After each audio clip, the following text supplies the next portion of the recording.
नमस्कार dear students, video पर आप सभी छात्रों का स्वागत है। आज का वीडियो कॉलेज स्टूडेंट्स के साथ में जो स्कूल के स्टूडेंट हैं आप सभी के लिए भी काफी ज्यादा इंपॉर्टेंट होने वाला है, क्योंकि जैसा कि आपने वीडियो के थंबनेल में देखा होगा, वहां पर मैंने बताया आप सभी को अपार आईडी के बारे में। तो यहाँ पर मैं क्लियर करने वाला हूँ कि अपार आईडी क्या होती है। ठीक है, सबसे पहले तो अगर आपने बाई चांस इसके बारे में सुन लिया है तो अच्छी बात है। अगर जिन स्टूडेंट्स ने नहीं सुना है कि अपार आईडी क्या होती है, अभी जैसे आपने कुछ दिनों पहले एबीसी आईडी के बारे में सुना होगा, उसी तरीके से आपकी अपार आईडी है। इसके बारे में मैं आपको क्लियर भी करने वाला हूं। अपार आईडी क्या होती है, ये कैसे बनती है और इसके क्या क्या फायदे रहते हैं, जैसे आगे जाकर भविष्य में क्या फायदे इसके रहेंगे और ये क्यों, मतलब कि किसके द्वारा एक तरीके से लागू किया जा रहा है। फर्स्ट में मैं क्लियर कर दूं, शिक्षा मंत्रालय के द्वारा ये लागू किया गया है और इसमें सभी जो राज्य है उनको बोला गया है कि सभी स्टूडेंट्स का अपार आईडी बना, मतलब कि रजिस्ट्रेशन होना नेसेसरी है। करते हैं अपार आईडी के बारे में। देखो, अपार का फुल फॉर्म होता है ऑटोमेटेड परमानेंट एकेडमिक अकाउंट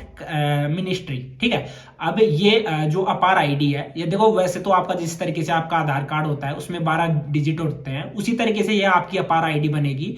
और ये अपार आईडी किन किन जैसे जो आपके स्ट्रीम रहते हैं किन किन में यहाँ पर काम आने वाली है, तो आपको मैं बिल्कुल क्लियर कर देता हूँ। जिस तरीके से आप कॉलेज में एडमिशन करवाते हो, स्कूल में एडमिशन करवाते हो, तो फर्स्ट में ये आपकी अपार आईडी वहां पर बन जाएगी। वैसे इसके ऊपर अभी चहल पहल की जा रही है। ठीक है, अभी जैसे कि आप में से भी 90% जो स्टूडेंट है उनको ये नहीं पता है कि अपार आईडी क्या होती है, तो इसके बारे में मैं बिल्कुल क्लियर कर रहा हूँ। वीडियो इंपॉर्टेंट रहेगा, वीडियो को आपको आखिर तक देखना है। ठीक है, तो जैसे ये अपार आईडी है, स्कूल में काम आएगी, कॉलेज में काम आएगी, यूनिवर्सिटी में काम आएगी, साथ में आपकी इंटर्नशिप रहेगी, इंटर्नशिप में भी काम आएगी, उसके साथ में स्कॉलरशिप हो गई, स्कॉलरशिप वगैरह सब में आपकी अपार आईडी काम आएगी।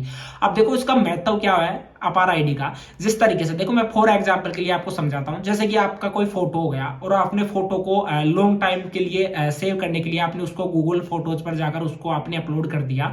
अब वो जो जीमेल है, जिस जीमेल पर आपका जो फोटो एक तरीके से अपलोड है गूगल फोटोज पर, उस जीमेल को आप कहीं पर भी किसी भी मोबाइल में किसी भी डिवाइस में आप लॉगिन करते हो और उसको आप कभी भी जाकर देख सकते हो। उसी तरीके से आपकी अपार आईडी रहेगी। यानी इसमें जो आपका रिकॉर्ड रहेगा, जैसे first year, second year, third year, या उसके बाद में जो पीजी का हो गया, उसके बाद में स्कूल का हो गया, 10th हो गया, 11th हो गया, 12th हो गया, या पहली क्लास से लेकर 12वीं तक का जितना भी आपका रिकॉर्ड रहेगा, वो सब कुछ उसी डिजी लॉकर में। डिजी लॉकर का आपको मतलब भी समझ में आ गया होगा। देखो, डिजी लॉकर एक तरीके से एक क्लाउड कंप्यूटिंग ड्राइव होती है, जैसे आपका गूगल ड्राइव होता है जहां पर आप अपने जो डॉक्यूमेंट्स है वो आप सेव करते हो। उसी तरीके से एक डिजी लॉकर होता है जो कि एक गवर्नमेंट वेबसाइट है, उसी के ऊपर आपका ये जो पूरा डेटा है वो सेव रहेगा। जिस तरीके से आप अगर आगे जाकर जैसे भविष्य में आप जैसे फर्स्ट ईयर पास कर लेते हो, सेकंड ईयर कर लेते हो, फाइनल कर लेते हो, उसके बाद में कहीं पर भी जॉब करते हो और आपको पता है कि मुझे अपना रिकॉर्ड देखना है पहले वाला। क्योंकि अभी देखो क्या होता है, काफी बार क्या होता है स्टूडेंट को, देखो ये चीजें फॉर्मल चीजें हैं जो कि यहाँ पर मैं समझा रहा हूँ। काफी बार क्या हो जाता है, कोई स्टूडेंट रहता है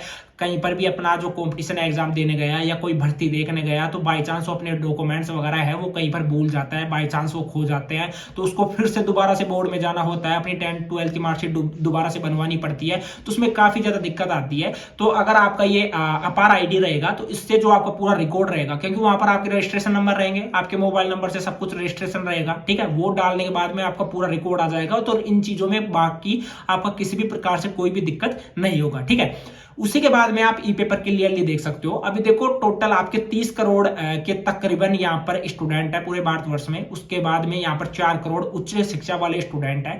अब इनमें भी कम से कम, ठीक है, कम से कम यहाँ पर 1000 संस्थानों में 1 करोड़ के तकरीबन जो स्टूडेंट है उन्होंने अपार आईडी के लिए रजिस्ट्रेशन ऑलरेडी करवा दिया है। वैसे इसके लिए शिक्षा मंत्रालय ने सभी जो स्टेट है, स्टेट को एक तरीके से आग्रह किया है कि जो जितने भी स्टूडेंट है, मतलब कि उनके अंडर में जितने भी स्टूडेंट आते हैं उनका सभी का अपार रजिस्ट्रेशन होना नेसेसरी है। अब आप सभी छात्र जो अपार आईडी है वो कैसे बनवा सकते हो। देखो, सीधी सी बात है कि जो आपका आधार कार्ड है, आधार कार्ड के माध्यम से आपका अपार आईडी बनने वाला है। आपका जो भी कॉलेज है, जो भी आपका स्कूल है, उसमें अगर आपने एडमिशन ले लिया है तो एडमिशन लेने के टाइम पर ही आपको अपार आईडी बनाना है। वैसे इस साल से ही ये लागू कर दिया गया है, आपको ये अपार आईडी बनाना है। इसमें साथ में जो शिक्षा संस्थान है उसके साथ में जो आपका डेटा वगैरह रहेगा वो आपको साझा करना होगा। साथ में जो आपका आधार कार्ड है, आधार कार्ड का इसमें वेरिफिकेशन वगैरह है वो सब कुछ होगा। और साथ में मैंने फर्स्ट में एक बात बोली थी कि आपको डिजी लॉकर पर आपका जो पूरा रिकॉर्ड है वो डिजी लॉकर पर मिलेगा। तो डिजी लॉकर एक तरीके से गवर्नमेंट वेबसाइट है जिसके ऊपर पूरा डेटा आपका जो भी रहेगा पहली क्लास से लेकर 12वीं तक और 12वीं के बाद में फर्स्ट ईयर से फाइनल तक और उसके बाद में पीजी का भी आपको वहीं पर मिल जाएगा अगर आपकी अपार आईडी बन जाएगी। तो अब देखिए आपका जो अपार आईडी है इसका इस्तेमाल कहां पर होगा, साथ में शिक्षा के स्तर पर कहां पर इस्तेमाल होगा वो भी मैं क्लियर करूंगा।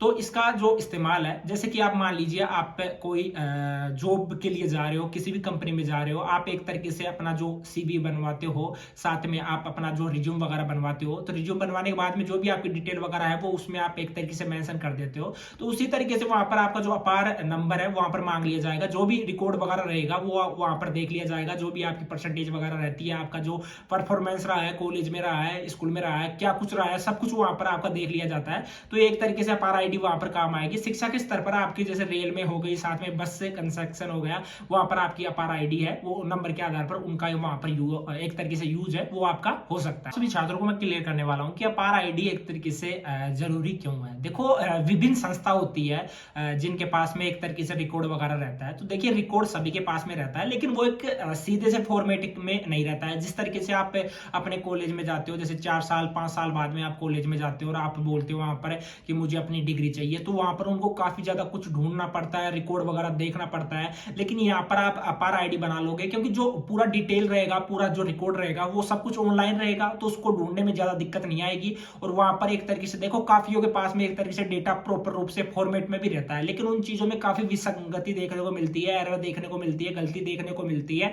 तो ये सब कुछ आपको देखने को नहीं मिलेगा। साथ ही में देखो मेरी नजर में अपार आईडी काफी इंपॉर्टेंट है। यहाँ पर स्कूल मतलब कि कॉलेज के छात्रों के अलावा जो स्कूल के स्टूडेंट है उनको भी काफी ज्यादा यहाँ पर फायदा मिलेगा, क्योंकि यहाँ पर ये रिकॉर्ड रहना जरूरी है। क्योंकि देखो आने वाले भविष्य में इन चीजों की जरूरत पड़ेगी, क्योंकि देखो रिकॉर्ड वगैरह रख पाना मुश्किल होता है, काफी बार कुछ चीजें गुम भी हो जाती है, उन चीजों को प्रॉपर रूप से रख पाना जरूरी नहीं है। इसी वजह से एक तरीके से क्लाउड कंप्यूटिंग के द्वारा इस चीजों को ऑनलाइन रिकॉर्ड करके आपका रखा जा सकता है, जो कि भविष्य में आप कभी भी चेक कर सकते हो। ठीक है, बाकी इससे रिलेटेड और भी कुछ मुझे अपडेट मिलेगी तो आपको मैं टेलीग्राम पर अपडेट कर दूंगा। टेलीग्राम का लिंक मैंने डिस्क्रिप्शन बॉक्स में दे रखा है, तो जाके ज्वाइन कर लेना। आज के इस वीडियो में इतना ही। अगर वीडियो अच्छा लगा हो तो चैनल को सब्सक्राइब कर लेना, बेल आइकन को प्रेस कर लेना। आज के लिए इतना ही, बाय।